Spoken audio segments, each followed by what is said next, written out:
बुल्ले शाह कुछ ऐसा करना चाहता था कि घर वाले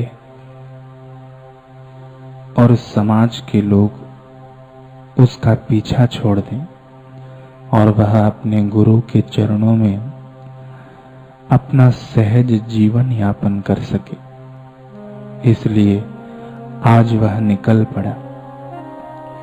लंबे डग भरता हुआ वह सीधा पहुंचा धोबी घाट पर। धोबी भी हजरत इनायत का एक शिष्य ही था, इसलिए आश्रम से आए अपने गुरु भाई को देखकर धोबी खिल उठा। बुल्ले शाह ने उसे अपने मंसूबे खोलकर बता डाले। पहले पहल तो धोबी घबराया, परंतु फिर खिलखिला उठा। बुल्ले शाह का साथ देने को राजी हो गया। उसने योजना अनुसार बुल्ले शाह को अपनी सारी गदहियां दे दी। बस अब क्या था, बुल्ले शाह उनमें से एक गदही पर सवार हो गया, बाकी सबको भी साथ साथ हाँकने लगा। ऊंची ऊंची आवाज में बेधड़क काफियां भी गाने लगा। इस तरह निकल पड़े इस अलबेले बाके मुरीद की शोभा यात्रा। बुल्ले शाह ने जानबूझकर अपना रुख जान पहचान वाले इलाकों की ओर किया, जहां उसकी शोहरत के चर्चे थे। लोग उसे सैयद जादा कहकर पुकारते थे। बस उन्हीं कस्बों की ओर गदहियों पर बैठकर वह बढ़ चला। उसका यह रौनक जुलूस जिस जिस गली या कूचे से गुजरा, वहीं हुजूम के हुजूम इकट्ठे हो गए। जगह जगह लोगों का जमघट नजर आने लगा। तौबा तौबा, यह क्या, सैयद नवाब गदही पर। मुंह खुले के खुले रह गए। धीरे धीरे लोग कानाफूसी करने लगे। कोने कोने में खुसर फुसर होने लगी। दुनियादार खूब खुलकर बुल्ले शाह की निंदा करने लगे। थू थू कर उठे। एक ने कहा कि लगता है शर्म हया घोल कर पी चुका है ये, कोई दीन ईमान रहा ही नहीं। बुल्ले शाह ने यह सुना तो बुल्ले शाह कह उठा कि नहीं कस्बों वालों, नहीं, मेरा दीन भी है और ईमान भी है। बस उनकी अब तासीर बदल गई है।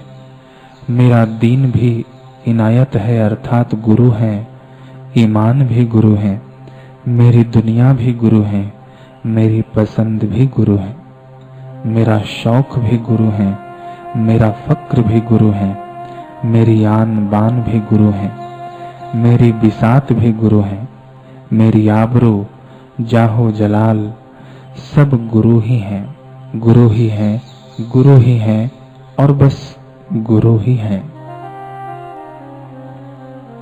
बुल्ले शाह की काफियां खड़ताल बजा बजा कर इनायत नाम का, अपने गुरु के नाम का कीर्तन करने लगी। उस पर बेफिक्री का अनोखा आलम छा गया। गदही पर हिचकोले खाते रहा और खाते हुए आंखें मूंद कर काफियां गुनगुनाने लगा कि अपनी पगड़ी से अपना ही कफन बना, मैं आया कूचे यार में, ताना लगा ले जिसका जी चाहे, मुझे ऐसे वैसों की परवाह भी नहीं।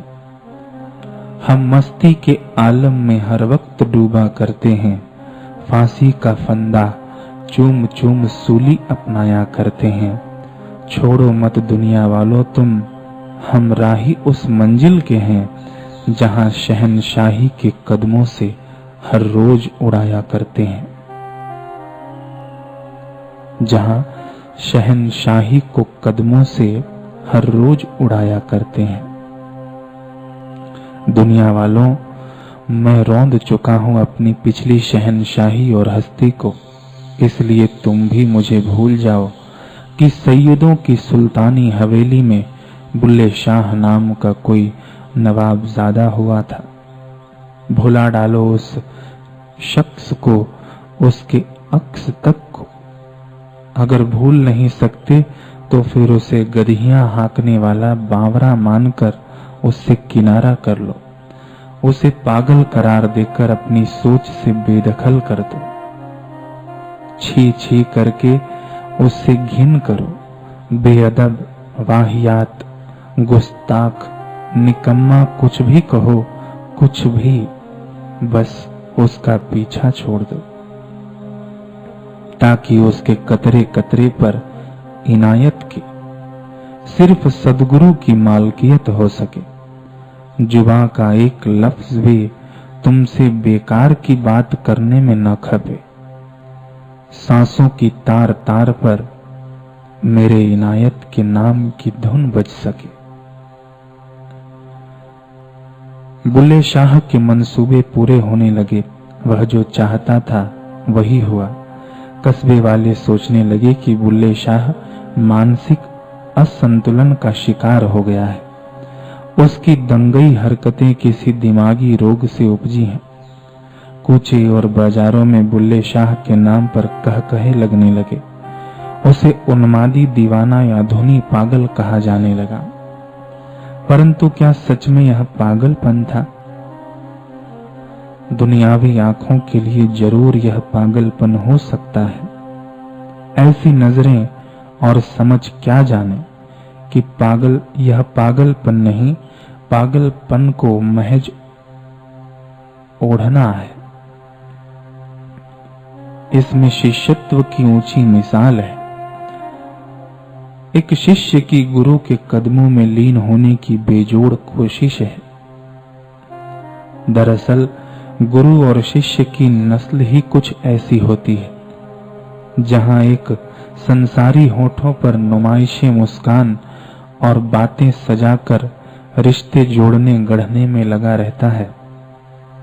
मतलबी मकसद लिए एक दूसरे को मनाने रिझाने में एड़ी चोटी का जोर लगा देता है।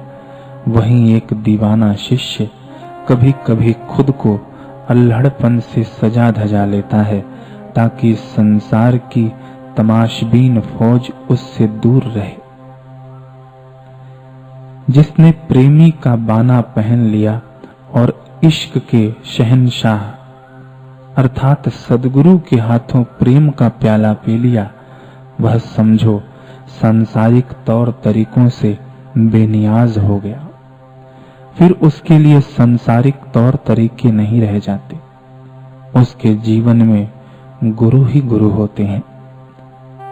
हालांकि अक्सर देखने में लगता है कि संसार ने शिष्य का बहिष्कार कर दिया, उसे नालायक या नाकाबिल जानकर उससे रास्ता काट लिया, परंतु ऐसा नहीं है।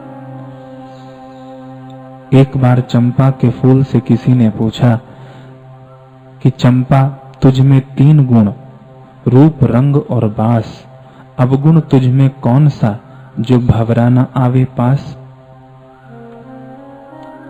सवाल सुनते ही चंपा ने बेखटक जवाब दिया, माली, मुझ में 3 गुण, रूप, रंग और बास, पर गली गली के मीत को कौन बिठाए पास? अरे मुझ में कमी मुझ में नहीं, जो भंवरा मेरे पास नहीं आता। बात तो यह है कि मैं उस मतलबी मधु चोर को पास फटकने ही नहीं देती। ठीक यही रवैया बुल्ले शाह जैसे गुरु भक्तों का होता है। ये प्रेमी खुद दीन दुनिया को ठोकर मारते हैं। जमाने भर के मौका परस्तों से खुद दामन छुड़वाते हैं। मकसद सिर्फ एक है कि उन्हें अपने गुरु के प्रेम की पूरी और खरी लज्जत मिल सके, उनकी बख्शिशों का बेमिलावट स्वाद मिल सके, उनकी नूरे नजर मिल सके। इसलिए शिष्यों की धड़कनों में हरदम यही तराना बजता है कि सारी दुनिया से हाथ धो कर देखो, जो कुछ भी रहा सहा है उसे खो कर देखो। क्या अर्ज करूं कि उसमें क्या लज्जत है। एक मर्तबा कामिल सदगुरु के होकर देखो। एक फारसी गुरु भक्त ने तो यहां तक ऐलान किया कि मैं अपने नाखूनों से छाती फाड़ूंगा ताकि राह खुले और वहां रहने वाले भाग खड़े हों। तभी तो मेरे प्रियतम सदगुरु के साथ मेरा अकेला रहना हो सकेगा। कुछ इसी इरादे से बुल्ले शाह ने भी गधियों पर जुलूसो जश्न मनाया। इसका अंजाम क्या हुआ कि पत्थर लेकर गलियों गलियों लोग मुझे पूछा करते हैं। पत्थर लेकर गलियों गलियों लोग मुझे पूछा करते हैं। हर बस्ती में मुझसे आगे शोहरत मेरी पहुंचती है। लोग बुल्ले शाह को पागल जानकर उन पर पत्थर फेंकते और हो हल्ला कर कर जहां वे जाते वहां से लोग उन्हें भगाते। जहां से गुजरते सभी उचक उचक कर एक दूसरे के कंधों के ऊपर से झांकते। यह देखने को उतावले होते कि उनके नवाबजादे जो रंगीन ठाठदार बग्गियों में घूमा करते थे आज एक कीच सनी गदही पर कैसे सजे धजे बैठे हैं, जिन पर कढ़ाइयों में कढ़ी शेरवानी और नोकदार जूतियां जचती थी आज गूदड़ लत्तों में कितने जच रहे हैं। एक दिन बुल्ले शाह को कहीं ढोलकी की थाप सुनाई दी। उन्होंने जब देखा कि किन्नरों की बिंदास टोली मस्त मिजाज में नाच रही है, फिर बस अब क्या था। सदगुरु का रूहानी हुस्न को बुल्ले शाह ने अपने नैनों में कैद कर लिया और पलकें गिरा दी। जिस पे बुतखाना तसद्दुक अर्थात न्योछावर, जिस पे बुतखाना न्योछावर, जिस पे काबा भी निसार, आसमानी झरोखों में पाया सूरते सदगुरु का ऐसा दीदार कि बुल्ले शाह आंखें बंद कर उन किन्नरों के साथ ही ठुमकने लगे। बिना सुर के बिना ताल के नाचने लगे और गाने लगे कि जिस तन लगाया इश्क कमाल, नाचे बेसुर ते बेताल। ओहो ओहो जदो हजरों प्याला पीता, कुछ न रिहा सवाल जवाब, जिस तन लगाया इश्क कमाल, नाचे बेसुर ते बेताल। जिस दे अंदर बसया यार, उठया यारो यार पुकार, न ओह चाहे राग न तार, एवें बैठा खेड़े हाल, जिस तन लगया इश्क कमाल, नाचे बेसुर ते बेताल।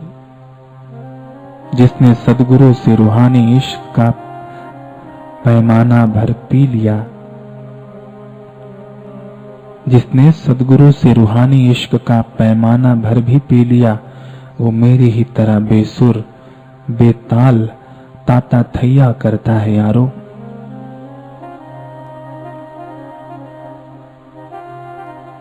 लेकिन बुल्ले शाह की यह मदहोशी क्या क्या गुल खिलाएगी। हिजड़ों के बीच उसका यह मस्त नाच सैयदों की आलीशान हवेली पर कैसा असर डालेगी, अब यही देखना है। इस पर परिवार वालों की क्या प्रतिक्रिया होगी।